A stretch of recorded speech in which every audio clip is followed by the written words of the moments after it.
Plateau Charente, bonjour.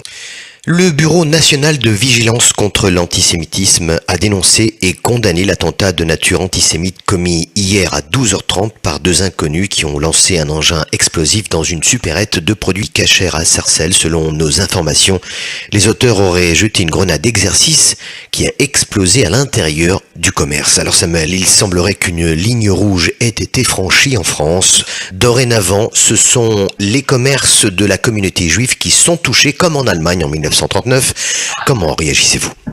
Oui, bonjour Simon, bonjour à tous. Eh bien, c'est la guerre contre les islamistes intégristes, contre les islamistes radicaux, contre ces fous de Dieu, contre cette espèce de section d'islamistes qu'il faut vaincre à tout prix. C'est la guerre, comme je l'ai dit. Alors, il faut s'organiser. On est attaqué. C'est pas la peine d'attendre la prochaine opération. Il faut s'organiser immédiatement. Je me souviens, il y a maintenant bientôt 20 ans, j'avais moi-même monté des commandos que j'avais envoyés en France et en Belgique à l'époque où nous avions ce genre d'attentat très grave et très sérieux. Eh bien, il faut réorganiser la même chose. Parallèlement avec les autorités locales en France, il faut avoir nos propres défenses. Il faut mettre des gardiens juifs devant tous les magasins juifs, devant toutes les synagogues. Il faut protéger partout le public juif dans la mesure totale de nos possibilités. C'est la seule façon. Et il faut, quand on voit des gens venir faire un attentat, il faut les abattre. Voilà. Alors, eh bien, c'est un gros travail, c'est une très grosse responsabilité parce que les autorités locales ne veulent pas nous donner la possibilité de nous défendre également. Alors nous sommes juste attaqués, mais nous ne pouvons pas nous défendre. Bon, eh bien, il va falloir même aller, si vous voulez, en marge de la loi, mais ce qui s'est passé à Sarcelles ne peut pas continuer.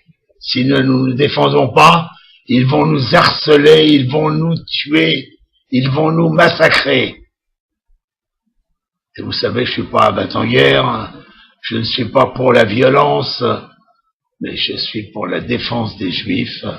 Il faut protéger nos Juifs de France, par exemple, qui sont harcelés, attaqués, comme on l'a vu dans beaucoup de cas, uniquement parce qu'ils sont juifs, pas pour autre chose. Et la cause, c'est toujours, bien entendu, la cause officielle d'Israël. Israël contre le peuple palestinien. Allons.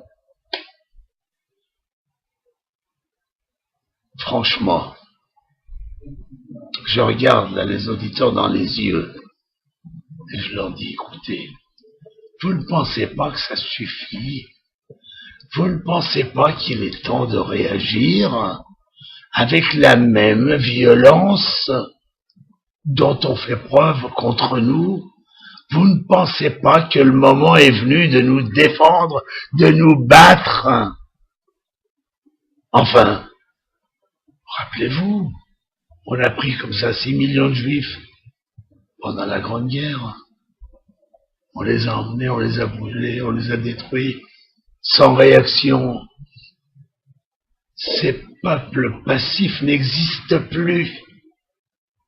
Nous devons nous battre pour nos enfants, pour nos familles. Alors, le moment est venu, maintenant de réagir. Il faut se réunir, il faut discuter entre nous, il faut voir comment nous allons organiser notre défense pour anéantir tous ceux qui veulent nous anéantir. Et croyez-moi, c'est sérieux. Parce que si nous ne nous défendons pas, ça deviendra de pire en pire. Notre sagesse et notre modération incitera et diabolisera leur courage. Et ils iront de plus en plus loin. C'est vrai que si nous commençons à voir des réactions de violence, nous serons jugés par la presse, par les médias, et nous serons mal jugés. Mais croyez-moi, je préfère de loin une mauvaise presse que de beaux éloges funèbres. Alors réagissons. Merci à vous. Dizengoff Center, l'espace commercial le plus vaste et le plus diversifié d'Israël. Dizengoff Center, une destination à ne surtout pas manquer lors de vos prochains séjours à Tel Aviv.